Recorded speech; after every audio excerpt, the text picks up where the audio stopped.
DBT బ్రాకెట్లో electronic transfer preferably or through other regular employees courts and ఇది ఎప్పుడు రాసింది?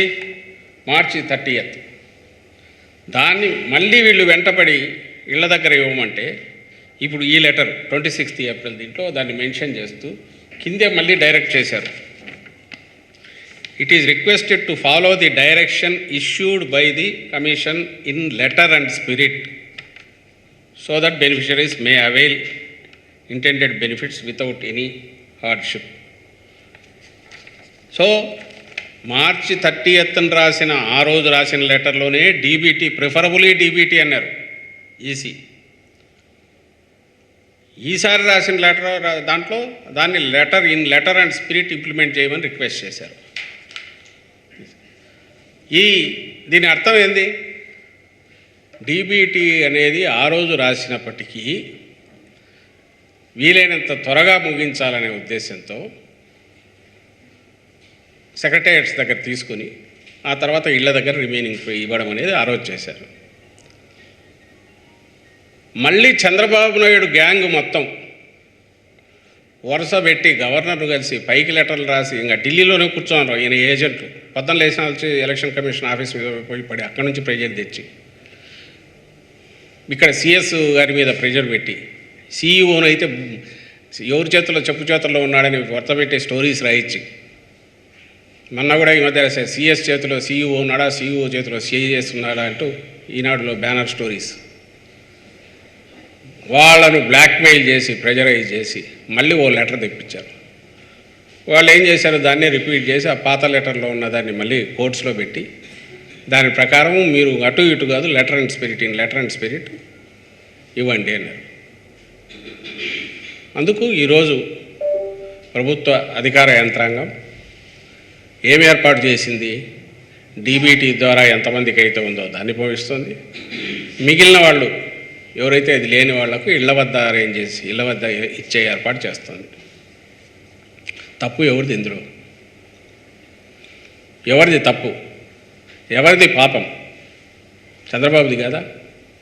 మీది కాదా చంద్రబాబు? మీది అని కూడా అనబుద్ధి కావట్లే. నువ్వు తిట్టే తిట్లు చూస్తా అంటే రోజు నువ్వు ఏకవచనంలో సంబోధిస్తా. నీది కాదా చంద్రబాబు? జగన్మోహన్ రెడ్డి గారు నువ్వు తిట్టే తిట్లు చూస్తా అంటే నువ్వు అసలు మనిషివేనా అని అనిపిస్తుంది.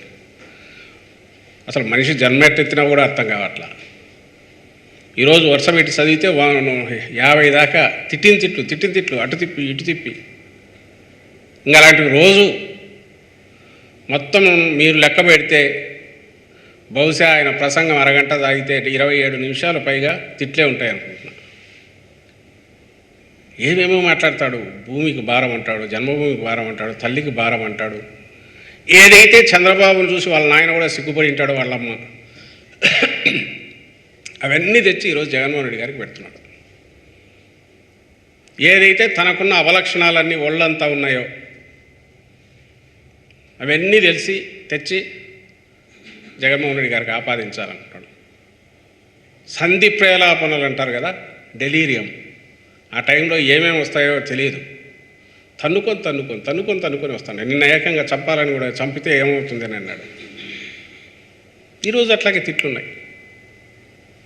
తిట్టి ఆఖరికి ఏంటంటే నీకు చేతన అయితే నేరుగా పంచు, చేత కాకపోతే తప్పుకో, 1 నిమిషంలో లేదా 1 గంటలో నేను డిస్ట్రిబ్యూట్ చేసి చూపిస్తా ఇల్లు అంటాడు. నేను నిన్న అన్నట్టే నిజంగానే ఆయన తలకాయలో చిప్పు జారిపోయినట్టుంది. ఎందుకంటే 14-19 మధ్య తనే ఉన్నది. జనం మర్చిపోయింటారా? మేము గుర్తు చేయమా?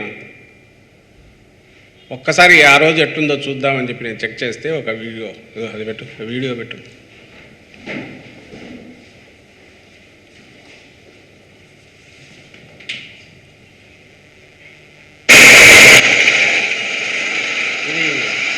చీరాల దగ్గర ఇప్పుడు ఆ రోజు పెన్షన్ కోసం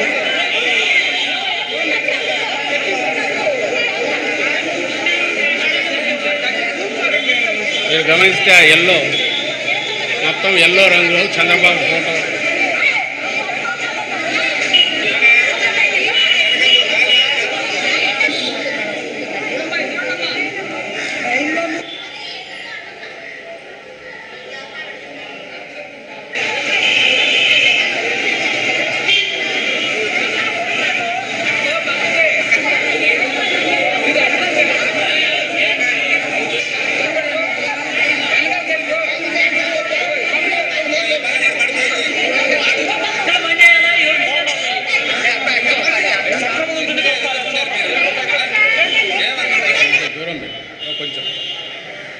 ఆయన చంద్రబాబు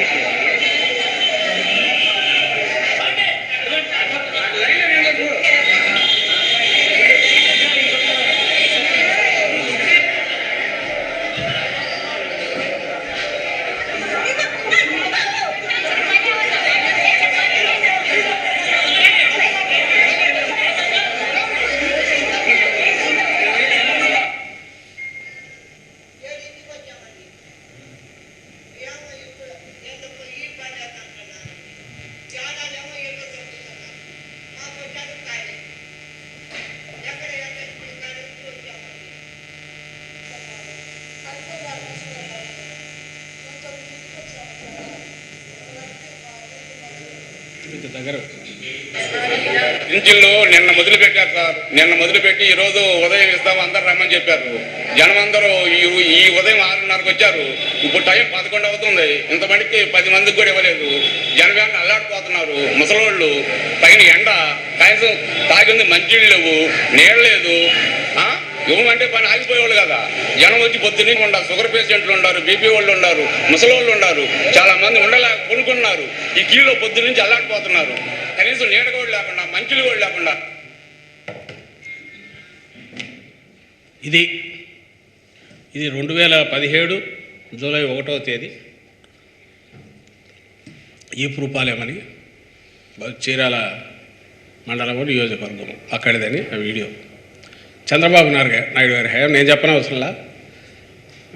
మొత్తం అంటే మధ్యలో దాన్ని చూస్తే గుర్తొచ్చింది. మొత్తం పసుపు పచ్చ. ఈరోజు ఆయన బ్లూ కలర్ ఎక్కడ కనపడినా ఆయనకు నైట్ మేర్ పీడకలలు వస్తాయి. బ్లూ కానీ గ్రీన్ కానీ కనపడితే వైఎస్ఆర్సీపీ అని చెప్పి పీడకలలు వస్తాయి. తిట్టి పెడుతుంటారు. లేదా మీడియా కూడా అట్లే ఎత్తుకుంటుంది.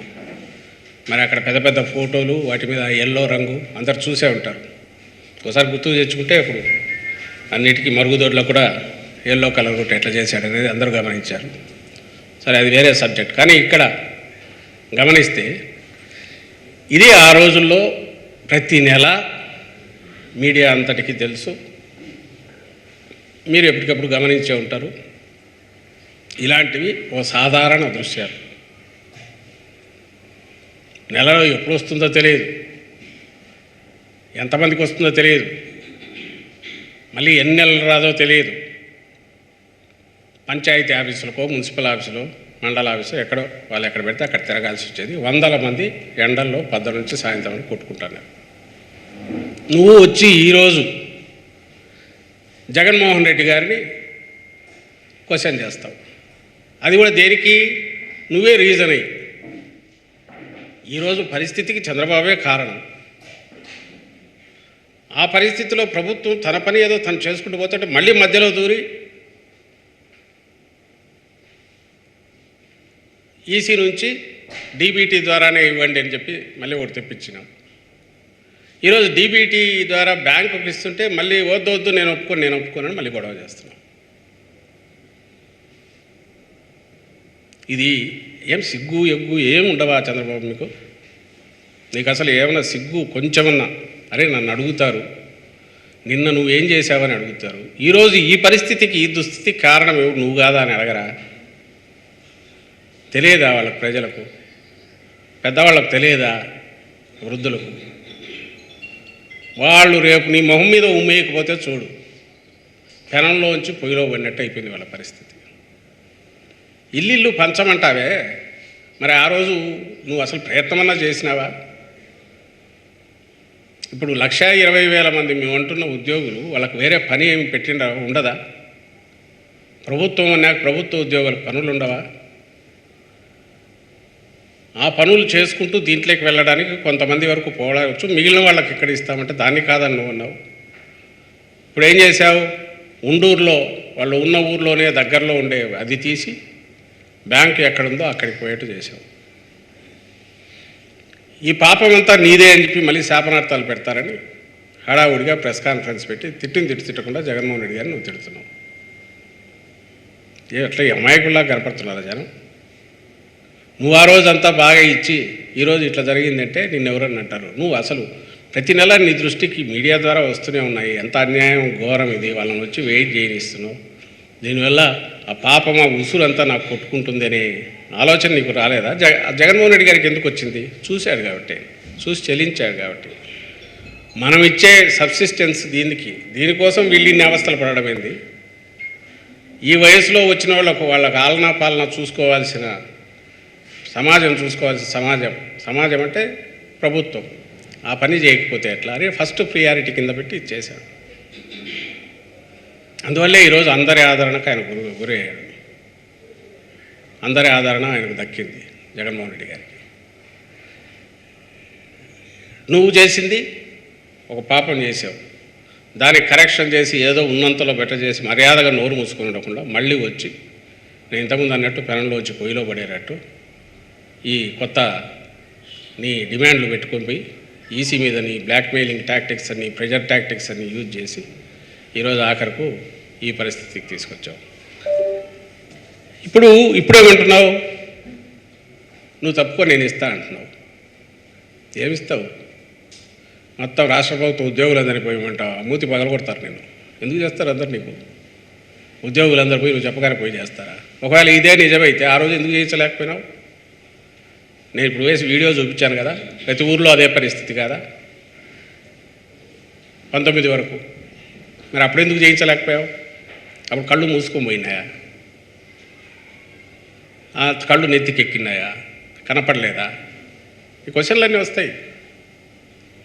భాష ఎందుకు ఇట్లుంది అనుకుంటున్నావా? నువ్వు తిట్టే తిట్లు చూసినాక ఇదే వస్తుంది. నీకు మామూలు భాషలో చెప్తే ఏం అర్థం కాదనేది అందరికి తెలుస్తోంది.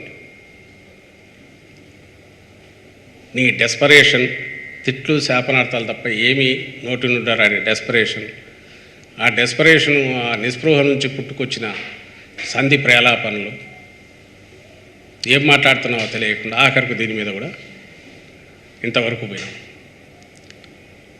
కాబట్టి దీనికి పూర్తి 1000%, 100కు 1000% చంద్రబాబు నాయుడు ఆయన ముఠా బాధ్యత.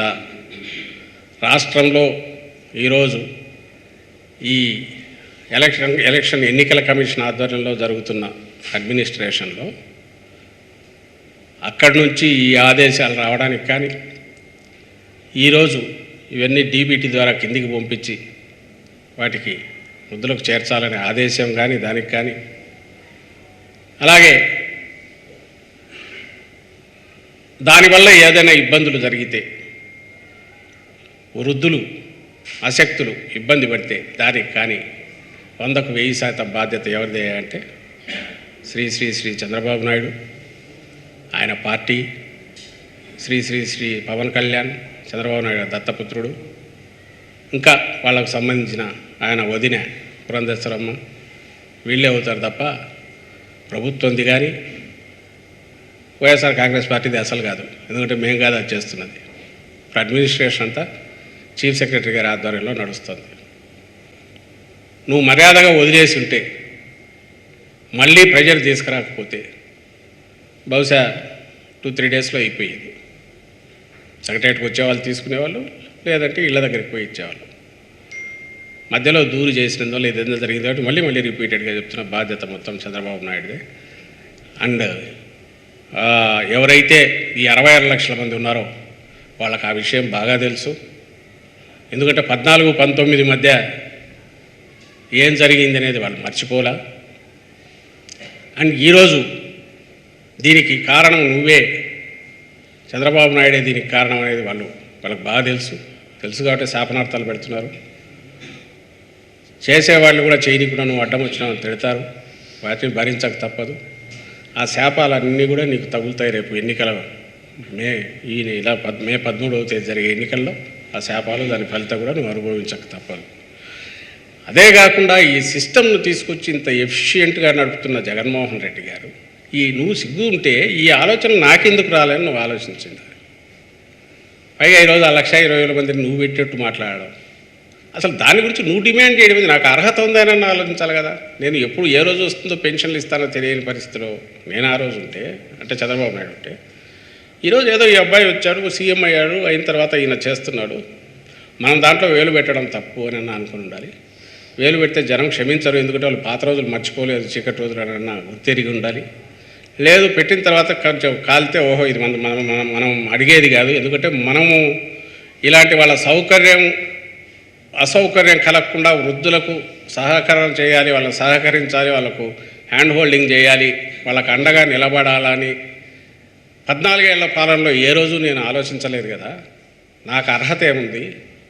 ఏదో వాళ్ళే తిప్పలు పడతారు, 2 రోజులు కాకపోతే 3 రోజులు ఇస్తారు, నోరు మూసుకొని మర్యాదగా ఉందాం అని అనుకొని ఉంటేనా బాగుండేది. అలా కాక జనం మర్చిపోతారులే నీ వల్ల ఎంత సఫర్ అయ్యారనేది నువ్వు అనుకొని ఎవరు గుర్తుంటుంది లేని మొదలుపెట్టి ఇక్కడికి తెచ్చుకున్నావు. దీనికి బాధ్యుడు నువ్వే, దాని ఫలితం కూడా నువ్వే అనుభవించాలి. ఈ లెక్కన ప్రతిదీ as if you are in the government, Chandrababu గవర్నమెంట్లో ఉన్నాడు అన్నట్టు. రేపు చేయూత గురించి అయినా ఇంకోదాని గురించి అయినా హుకుములు జారీ చేయడం మీద నాకు అర్థం కావట్లే. 23 సీట్లు, అందులో ఎన్ని పోతే నీకు 17 సీట్లు ఉన్నాయి. నువ్వు అసలు ఏం కలిగి నాకు రేపు ఎన్నికల్లో నువ్వు మళ్ళీ ఆ 23 కాస్త సింగిల్ డిజిట్ 2, 3 దిగే పరిస్థితులు నువ్వు ఉండి నువ్వు ఈరోజు వచ్చేసి కూర్చొని నేను హుకుం జారీ చేస్తున్నా, ఇది ఇట్లా చేయండి, అది ఇట్లా చేయండి అని అందరికీ ఆదేశాలు ఇవ్వడం మీద అర్థం కావట్లేదు. బహుశా సెంటర్లో ఉన్న బీజేపీతో పొత్తు పెట్టుకున్నాక ఒళ్ళంతా మళ్ళీ కావరం ఎక్కిందేమో నాకు అర్థం కావట్లా. నేను ఏదంటే అదే శాసనం అని, ఏదో నా కంటి చూపే శాసనం అంటారు కదా, అట్లా ఈయన కూడా నేను నోరు తెరిస్తే శాసనమే అందరూ ఫాలో కావాల్సిన ఆయన ఆ డెలీరియం స్టేట్లో కలగంటున్నా నాకు తెలియట్లే. ఇట్లా తిట్టడము ప్రత్యర్థులను అట్లా నేనే శాశ్వతంగా నేనేదో అధికారంలోకి వచ్చేసాను, ఆల్రెడీ ఇంకా శాశ్వతంగా అధికారంలో ఉన్నాను అనుకొని హుకుములు జారీ చేయడం. ఈ 10 రోజులన్నా అది మానుకుంటే ప్రజలకు కొంచెమన్నా గుర్తు రావేమో. నువ్వు ఇట్లా చేసే కొద్దీ పాత రోజులు గుర్తొస్తాయి. అంటే ఖచ్చితంగా మేమెవరూ చెప్పనవసరం లేకుండానే ఆయన డిపాజిట్లు కూడా గల్లంతో అవుతున్నాయి చంద్రబాబు నాయుడుకు అనే విషయం ఆయన మాటల్లోనే, ఆయన అనుచరుల మాటల్లోనే, ఆయన తమ్ముళ్ళ మాటల్లోనే, ఆయన దత్తపుత్రుడి మాటల్లోనే, ఆయన వదిరమ్మ మాటల్లోనే, వాళ్ళ వాటిలోనే వ్యక్తం అవుతోంది.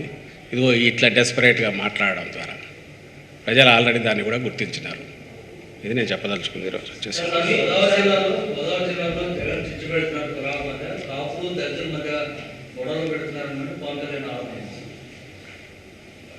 ఆయన ఆరోపణలు ఏదైనా చేయగలడు. కులాల మధ్య చిచ్చు పెట్టే లక్షణం ఏదైనా ఉంటే ఆయనకు వాళ్ళ దత్త తండ్రికి వాళ్ళకుంది కాబట్టే కదా ఏజెంట్ కింద తెచ్చిపెట్టుకున్నాడు. లేకపోతే పవన్ కళ్యాణ్ నుంచి ఏం ఆశించి పెట్టుకున్నాడు ఈయన? కులాల గురించి కులాలకు అతీతంగా ఆలోచించేవాడు, కులాలకు అతీతంగా వ్యవహరించేవాడు కాబట్టి జగన్మోహన్ రెడ్డి గారిని అన్ని కులాల వారు హక్కును చేర్చుకుంటున్నారు. కులం కార్డుతోనే బయటపడాలనుకుంటున్నాడు కాబట్టి చంద్రబాబు నాయుడు ఆయన తీసుకొచ్చాడు. అది పవన్ కళ్యాణ్ కూడా తెలుసు. ఆయన అంటున్నవన్నీ ఆ స్క్రిప్ట్ ఏదైతే చంద్రబాబు రాయించినాడో దాన్ని తను ఎత్తున్నాడు తప్ప అందులో నిజం లేదని ఆయనకు తెలుసు, ప్రజలకు తెలుసు. ఏమండి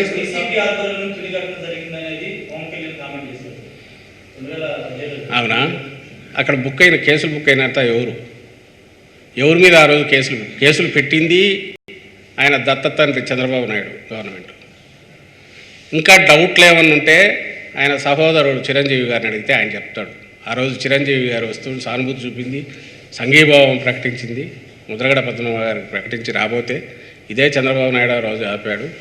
అది మరి వైఎస్ఆర్సీపీ వాళ్ళు చేయించారా, కడప జిల్లా వాళ్ళు చేయించారా, ఇంకో జిల్లా వాళ్ళు చేయించారా, లేదా కాపులే ఉన్నారా?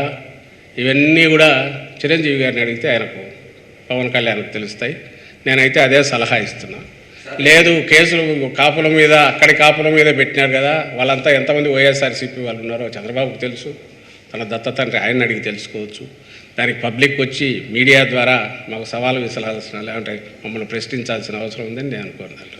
సీఎస్తో పాటు కొంతమంది అధికారుల తీరుపై చంద్రబాబు మండిపడుతున్నారు. మేనిఫెస్టో రిలీజ్ అప్పుడు సీఎం అధికారి ధనంజయ రెడ్డి అక్కడ ఏం పని నిబంధనలు ఉల్లంఘిస్తున్నారు, సస్పెండ్ చేయడం చంద్రబాబు డిమాండ్ చేస్తారు. ఆయన బొంద అసలు చూస్తే నవ్వు వచ్చింది. ఏదో ఇంతకుముందు అన్నారు కదా, దున్నపోతు ఈనిందంటే కట్టేయమన్నట్టున్నారు, ఎద్దు ఈనిందంటే కట్టేయమని అట్లున్నట్టుంది. సీఎం గారు ఆ రోజు పిలిచింది ధనంజయ రెడ్డి అడ్వైజర్ను.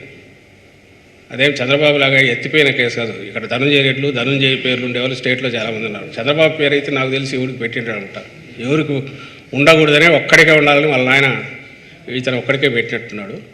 అది కనపడదు ఆ పేరు. కానీ ధనంజయ రెడ్డి అయితే common name.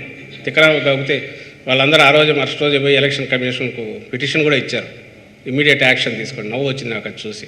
Dhananjaya Reddy advisor ఉన్నాడు సీఎం గారికి, ఆయన పేరు ప్రస్తావించాడు. అండ్ వీళ్ళు దాన్ని పాపులర్ చేస్తున్నారు, వీళ్ళు దాన్ని తీసుకొచ్చేసి ఎలక్షన్ కమిషన్ దాన్ని ఒక జోక్ చేసినారు.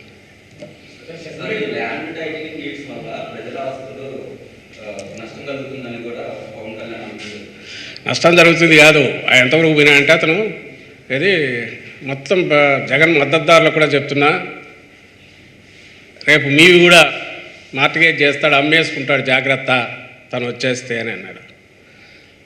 అది నాకు అంటే వీళ్ళు ఏ లెవెల్కి పోతున్నారు, ఇవి కాదు ఐవీఆర్ఎస్లు, ఈ స్టేట్మెంట్లు అసలు ఎక్కడికి పోతున్నారు, జనాన్ని భయపెట్టడం వాళ్ళది అసలు కందట్లా. అంటే వీళ్ళ విష ప్రచారం ఎక్కడికి పోతుందంటే, అంటే బహుశా వీళ్ళు ఎప్పుడు అధికారంలోకి వచ్చే ఛాన్స్ లేదనుకున్నారో, అధికారంలోకి రాగాలనుకున్న ఆశ ఉండేవాడు ఎవడు ఉన్న ప్రభుత్వాన్ని, ప్రభుత్వ వ్యవస్థను హేళన చేస్తున్నా దాని విలువను తగ్గించేట్టు ఎవడు బిహేవ్ చేయడు. ఆ ప్రభుత్వం మీద, ప్రభుత్వ వ్యవస్థ మీద విశ్వాసం లేనివాడు, దాంతో పని లేనివాడే ఇంత అడ్డగోలుగా అరాచకంగా మాట్లాడతాడు. ఈరోజు జగన్మోహన్ రెడ్డి గారు ఉన్నారు, నిన్న చంద్రబాబు నాయుడు గారు మొన్న ఉన్నాడు, ఇంకో రాష్ట్రంలో ఇంకోరు ఉంటారు, అడ్మినిస్ట్రేషన్లో ఎవరు పొలిటికల్ వీళ్ళు వచ్చినా ఫైనల్గా ప్రభుత్వం అనేది ఒక వ్యవస్థ. ఆ వ్యవస్థ కొన్ని గైడ్లైన్స్, కొన్ని బిజినెస్ రూల్స్ గైడ్లైన్స్ ప్రకారం నడుస్తుంది. రూల్ ఆఫ్ లా ఉంటుంది. అంటే రూల్ ఆఫ్ లా లేదనే వాళ్ళ ఉద్దేశం. ఈజ్ ఇట్ పాసిబుల్ నిజంగా ఎవరైనా ముఖ్యమంత్రి భూములన్నీ తీసుకొని అమ్మేసుకోవడము, మార్టిగేజ్ చేసుకోవడము చేయగలరా? లేదని వాళ్ళకు కుదరదని వాళ్ళకి తెలియదా? రాజ్యాంగబద్ధంగా ఎన్నికైన ప్రభుత్వం అది ఎవరు వచ్చినా సరే అది కొన్ని కట్టుబాట్లకు లోబడి, చట్టాలకు లోబడి పనిచేయకుండా ఉంటే ఈ రాజ్యాంగం ఏంది, దేశం ఏంది? దేశం నడుస్తుందా? కేవలం నువ్వు అధికారంలో లేవు కాబట్టి నువ్వు కాదు, అదే మీ దత్త తండ్రి ఆయన ఎలాగో అధికారంలోకి ఈయన వచ్చే ఛాన్స్ లేదు, ఆయనకు చంద్రబాబు ఇచ్చే ఛాన్స్ లేదు. ఆయన గురించి ఈయన ఈ ఆందోళన యాగేంత చేస్తున్నాడు. ఆయన చెప్పినాడని నువ్వు చెప్తే, ఈయన చంద్రబాబు మాట్లాడేది తను ముఖ్యమంత్రిగా పనిచేసి ఆయన కూడా అట్లే మాట్లాడితే, ఆయన పార్టీ వాళ్ళు ఆయన చెప్పకుండా అయితే రాదుగా. ఐవీఆర్ఎస్ కాల్స్ అందరికీ ఇళ్ళకి వస్తున్నాయి. ల్యాండ్ టైటిలింగ్ యాక్ట్తో భూములు అన్నీ పోతాయి, జాగ్రత్త జాగ్రత్త. జిరాక్స్ పేపర్లు వస్తాయి, మీరు జాగ్రత్త జాగ్రత్త. ఎక్కడైనా ఇట్లా సిస్టమ్ ఉంటుందా? టెక్నాలజీ ఇంప్రూవ్ అయినాక ఈరోజు రకరకాల పద్ధతుల్లో వచ్చింది. అందరూ everybody is getting use to it. Paperless దీనికే పోవాలని గోపక్కపోతున్నారు. ఈరోజు ఫోన్లో నుంచి పేమెంట్లు పంపిస్తున్నారు. ఇవి నార్మల్ ఫ్లైట్ పోయి టికెట్ కావాలంటే ఇప్పుడు ఫోన్లోనే చూపించిపోతున్నాం. ఒకప్పుడు హార్డ్ కాపీ ఉండే అన్నీ వచ్చినాయి, మామూలుగా నడుస్తున్నాయి. కొత్త సిస్టమ్స్ దేశం 20 రాష్ట్రాల్లో ఇంట్రడ్యూస్ అయ్యేది. రెండు వేరు రిజిస్ట్రేషన్కి సంబంధించింది, అది వేరు. ఈ స్టాంప్ పేపర్ రావడం అనేది, land titling act entirely different. దీన్ని రెండు కలిపి వాళ్ళు ఇష్టం వచ్చినట్టు ప్రచారం చేస్తే భయం వేస్తుంది. ఏం భయం అంటే, వీళ్ళు ప్రజల్లో ఒక రకమైన భయాన్ని పెంచే రకంగా, వ్యవస్థ మీద నమ్మకం పోయే రకంగా ప్రజల మెదళ్ళు విషపూరితమయ్యేట్టు చేసే ప్రయత్నం చేస్తున్నారు కదా. ఈ ఒక్కటి చాలు వీళ్ళు రాజకీయ పార్టీగా కానీ, ఓ బాధ్యత కలిగిన రాజకీయ పార్టీగా కానీ అసలు ఉండడానికి, లేదా పరిపాలన వదిలేసేయండి, ఓ బాధ్యత కలిగిన ఒక ఆర్గనైజేషన్గా కానీ రాజ్యాంగబద్ధమైన ఈ దేశంలో కానీ ఇక్కడ ఉండడానికి వీళ్ళకి అర్హత లేదు అనేది స్పష్టంగా తెలుస్తుంది. మళ్ళీ చెప్పండి, మేము మీడియా ద్వారా కూడా అడుగుతాం, మీడియాని అడుగుతున్నా, ప్రజలను అడుగుతున్నా, ఈజ్ ఇట్ పాజిబుల్ ఒక ముఖ్యమంత్రి తను అనుకున్నట్టు చంద్రబాబు చేసే ప్రయత్నం చేశాడు. అప్పుడు ఎవరికో ఐఎంజీ భారత్ అని వాళ్ళకి 800 ఎకరాలు కట్టబెట్టే ప్రయత్నం అట్లాంటివి చేశాడు. సరే, అది తనలాగే అందరూ ఉంటారనుకుంటే దట్స్ డిఫరెంట్ ఇష్యూ. కానీ బేసిక్ క్వశ్చన్ వచ్చి, ఈజ్ ఇట్ పాజిబుల్ ప్రజల భూములను ఒక ముఖ్యమంత్రి తను అనుకున్నట్టు చేయగలడా? కుదరదని వాళ్ళకు తెలుసు, అందరికీ తెలిసింది. ఇంకా వ్యక్తులకు మధ్య పోలికకు వద్దాం. అంటే చంద్రబాబు నాయుడు కానీ జగన్మోహన్ రెడ్డి గారు కానీ, నేను ఇంతకుముందు అన్నట్టు ఆయన భూములను ఎట్లా కబ్జా చేయాలని చూశాడో చంద్రబాబు నాయుడు అందరికీ తెలుసు. ఐఎంజీ భారత్ 800 ఎకరాలు ఇచ్చాడు. స్టేట్ ఎక్కడ చూసినా భూములు కొల్లగొట్టాడు. అండ్ రాచి రంపాన పెట్టాడు. ఆయన హయాంలోని చుక్కల భూముల గందరగోళం, లేకుంటే డూప్లికేట్ రిజిస్ట్రేషన్లు, ఎలక్ట్రానిక్ దాంట్లో ఎక్కి అంతా భూములన్నీ అడ్డగోలుగా ఇచ్చేసిన వ్యక్తి చంద్రబాబు అయితే, జగన్మోహన్ రెడ్డి గారు లిబరేట్ చేశారు, రైట్స్ ఇచ్చారు. పొద్దున మీరు గమనించుంటారు, ధర్మాన ప్రసాద్ గారు రెవెన్యూ మంత్రి గారు ఎక్స్ప్లెయిన్ చేశారు. ఈయన చేసింది అసైన్ ల్యాండ్స్ ఎప్పుడో ఈ స్వాతంత్రం వచ్చిన తర్వాత వచ్చిన దగ్గర నుంచి 20 ఏళ్ల క్రితం వరకు ఉన్నవన్నీ ఫ్రీ చేశాడు. చుక్కల భూములు 3 లక్షల ఎకరాల దాకా ఫ్రీ చేశాడు. ఓనర్షిప్ ఇచ్చాడు రైతులకు, కానీ దాని మీద హక్కు ఉన్న వాళ్లకు, వ్యవసాయం చేసుకుంటూ చాలా కాలం ఉన్న వాళ్ళందరికీ వాళ్ళకు భూములు వచ్చే రకంగా చేశాడు. ఇళ్ల పట్టాలు ల్యాండ్ కొని దాదాపు 13,000 కోట్లు పెట్టి ల్యాండ్ కొని సైట్లు చేసి ఇచ్చాడు. అది ఇచ్చే చెయ్యి. చంద్రబాబుది లాక్కొని దోపిడీ చేసే చెయ్యి. ఏమరపాటు నువ్వు ఉంటే నీ జోబు నిలువు దోపిడీ చేసే చెయ్యి అది చంద్రబాబు నాయుడు. ఇది ప్రజలకు తెలియదా? కానీ ఇంతకుముందు అన్నదే డెస్పరేషన్లో ఉన్నారు, దిక్కు తెలియట్లా, ఏం మాట్లాడాలో తెలియట్లా, ఇంకా తిట్టడము, కన్ఫ్యూజ్ చేయడం, విషప్రచారం చేయడం, ఆఖరుకు తద్వారా జనం కన్ఫ్యూజ్ అయ్యి ఏదో ఒక రూపంలో మాకు బెనిఫిట్ జరుగుతుంది, వాళ్ళకి బెనిఫిట్ జరుగుతుందేమనే ఆశ. ఇంక 10 రోజులు ఇది ఎట్లా భరించాలని కూడా అర్థం కావట్లేదు. ఏ రోజు ఏం మాట్లాడతారో తెలియదు. క్యారెక్టర్ అసాసినేషన్, తిట్లు, బూతులు, లేని అబద్ధాలు, అబద్ధ ప్రచారాలు, విష ప్రచారాలు, ఇవన్నీ చేసి అసలు ప్రతిపక్షంగా కూడా మేము అనర్హులం అనేది ఖచ్చితంగా వీళ్ళు రుజువు చేసుకున్నారు.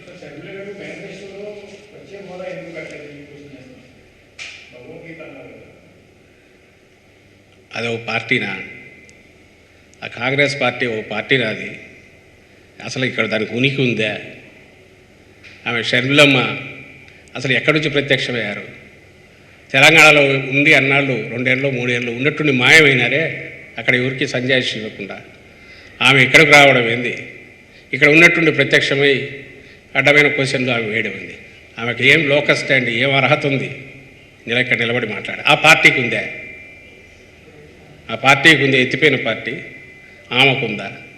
రేపు 13వ తేదీ తర్వాత చూడండి, ఆమె కనపడుతుందేమో స్టేట్లో కనపడరు. ఇది ఈ దాన్ని ఏమంటారు, ఈ కాలానికి, ఈ పీరియడ్కు అద్దెకు తీసుకున్న పార్టీ అది. ఆమె దానికి సంబంధించి అంతవరకు పనిచేయడానికి వచ్చినట్టున్నారు. ఆ పని అయిపోగానే ఆమె మాయమైపోతారు. ఆ పార్టీ ఎప్పుడూ లేనిది, దానికి ఎలా ఉనికి కూడా లేదు. సో ఈ మధ్యలో ఆమె వచ్చి మా మేనిఫెస్టో, జగన్మోహన్ రెడ్డి గారి మేనిఫెస్టో గురించి క్వశ్చన్లు వేయడము, దానికి మేము సమాధానాలు ఇవ్వడం.